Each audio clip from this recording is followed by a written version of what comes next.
Olá, pessoal, bem-vindos a mais uma mensagem de bênçãos. Dando continuidade ao estudo de ontem, nós estamos estudando os 1000 anos. Vimos ontem que para entendermos os 1000 anos, precisamos entender quantas ressurreição haverá. Vimos que tem duas, a dos salvos e a dos perdidos. Tá? Vimos que ontem que os salvos vão ressuscitar na primeira ressurreição e os ímpios ressuscitarão na segunda ressurreição. Então, a primeira ressurreição, ela mostra o quê? Quando vai ocorrer? Nós vimos que é na volta de Jesus. Quando Jesus voltar nas nuvens dos céus, ele vai ressuscitar os salvos. E eles, nós lemos o versículo que diz assim, felizes e santos são aqueles que têm parte na primeira ressurreição. São salvos. Mas eles vão ressuscitar e aí vai dar início aos 1000 anos. E o ímpio, nós vimos que eles vão ressuscitar no final dos 1000 anos, no final do milênio. Então, agora nós vamos dar continuidade a esse estudo, que diz o seguinte, quais os acontecimentos do início do milênio? Então, primeiro nós já vimos a volta de Jesus. Então, a volta de Jesus é um dos acontecimentos que vai nos mostrar que começou os 1000 anos. Segundo acontecimento, segundo Tessalonicenses capítulo 2, versículo 8. Então será revelado o iníquo, a quem o Senhor Jesus matará com o sopro de sua boca e destruirá pela manifestação da sua vinda. Então, segundo ponto que vai iniciar o início dos 1000 anos é a revelação do iníquo, do homem da iniquidade.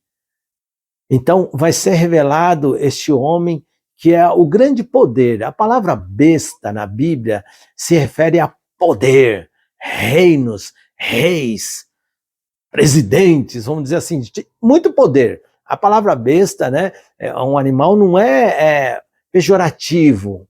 Na Bíblia significa poder. Né? Então, é uma pessoa muito poderosa. Então, essa pessoa muito poderosa que está unindo, né, a religião, a igreja com o Estado, e ele está se apresentando para as pessoas como um bom, como um cordeirinho, na volta de Jesus ele vai ser revelado e as pessoas vão descobrir quem é essa besta, né? Que é número de homem, 666. Nós vamos ter um estudo mais para frente a respeito disso, mais à frente. Então vejam só, será revelado o iníquo. E o que vai acontecer com ele? Né? O Senhor matará com sopro da sua boca e o destruirá pela manifestação da sua vinda. Então quando Jesus voltar nas nuvens do céu, ele vai revelar quem é um iníquo e vai destruir esse iníquo e vai fulminar ele e ele vai ser morto. Aquele que amava o poder e que não tinha o poder do amor, ele vai ser fulminado, porque se apegou ao poder. Então, muito cuidado. Tem muitas pessoas hoje que ficam aí se apegando à posição, a status, a poder. Cuidado. Nós devemos apenas adorar o nosso Deus maravilhoso, nosso Criador. Então, veja só. Então, a volta de Jesus é um marco do início do milênio, a morte do ímpio, né? E outra coisa, 1 Tessalonicenses 4, 16 e 17. Nós já lemos no estudo anterior, mas vamos ler novamente, tá? Porque o Senhor mesmo, dada a sua palavra de ordem, ouvindo a voz do arcanjo, ressoando a trombeta de Deus, descerá dos céus, e os mortos em Cristo ressuscitarão primeiro. Né? Então veja só, o versículo 17, depois nós, os vivos, os que ficarmos, seremos arrebatados, juntamente com eles, entre as nuvens, para o encontro com o Senhor nos ares, e assim estaremos para sempre com o Senhor. Olha que coisa linda. Então, na volta de Jesus, os mortos justos vão ressuscitar, e os que estiverem vivos e são justos, o que vai acontecer com eles? Eles vão ser transformados. Para quê? Para encontrar-se com Jesus nos ares, nos céus. Então nós vamos encontrar com Jesus nas nuvens dos céus.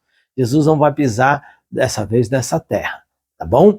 Então vejam só, então todos esses são sinais, né, do início dos 1000 anos. E aqui nós vemos que vai ter um arrebatamento. Então, os mortos ressuscitam, incorruptível, um corpo incorruptível, sem falha, sem defeito, sem nada. Quem morreu aí doente vai ressuscitar sã, curado, sem nenhuma chaga, sem nenhuma doença. Quem morreu aleijado vai receber de volta a sua perna, seu braço, seja lá o que for. Vai ressuscitar incorruptível. E os vivos vão ser transformados, vão receber também um corpo incorruptível. E aí haverá o arrebatamento, que não será secreto.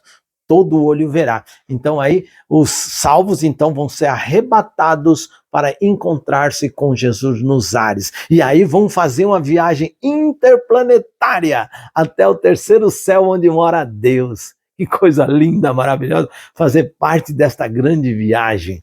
Então, esses são os sinais. Mas lá em Apocalipse, capítulo 20, versículo de 1 a 3, mostra um outro sinal muito importante. Esse eu gostaria que você prestasse bem atenção nesse sinal. Olha só, Apocalipse, capítulo 20, versículo de 1 a 3. Então, vi descer do céu um anjo, que tinha na mão a chave do abismo e uma grande corrente. Olha só, então veio descendo um anjo, a mando de Deus, com uma chave na mão e a chave do abismo. Verso 2, ele segurou o dragão, a antiga serpente, que é o diabo, Satanás, e o prendeu por 1000 anos, lançou-o no abismo, fechou-o e pôs selo sobre ele, para que não mais enganasse as nações, até que se completassem os 1000 anos. Depois disso, é necessário que ele seja solto por um pouco de tempo. Ah, glória a Deus, aleluia. Olha o que vai acontecer com o diabo, com o Satanás, com o satangoso. Fez tanta maldade, prejudicou tanta vida, levou muitas pessoas à destruição, muita dor e sofrimento ele causou neste mundo. Então o que vai acontecer? Será preso. O diabo vai ser preso. Olha que interessante, um anjo vai vir, vai prender ele, né? Vai pôr um selo, vai pôr uma algema, e aí a gente fica pensando assim, mas, irmão Wilson, como a gente consegue prender um ser espiritual?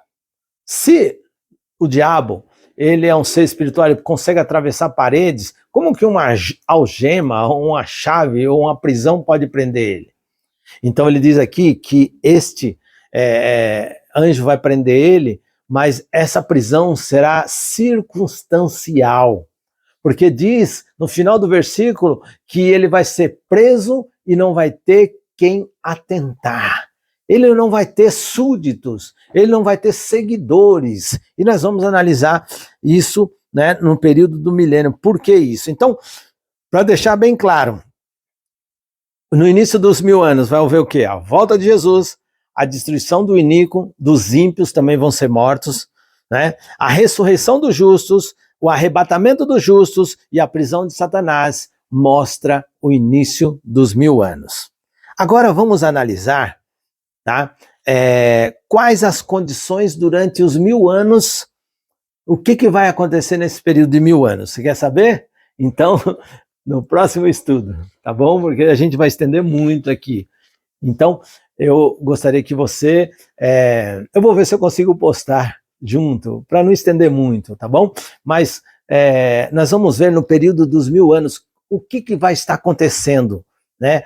Aqui na Terra, lá no céu, o que vai estar acontecendo. Então, no próximo estudo eu vou falar sobre isso, tá? Então vamos orar nesse instante.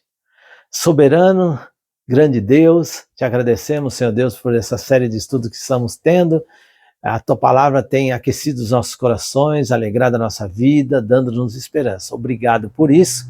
Oramos pedindo que o Senhor continue nos dando poder e força para continuarmos estudando a tua palavra. Que nada e ninguém atrapalhe o nosso estudo. Nós te pedimos por Jesus. Amém, Senhor.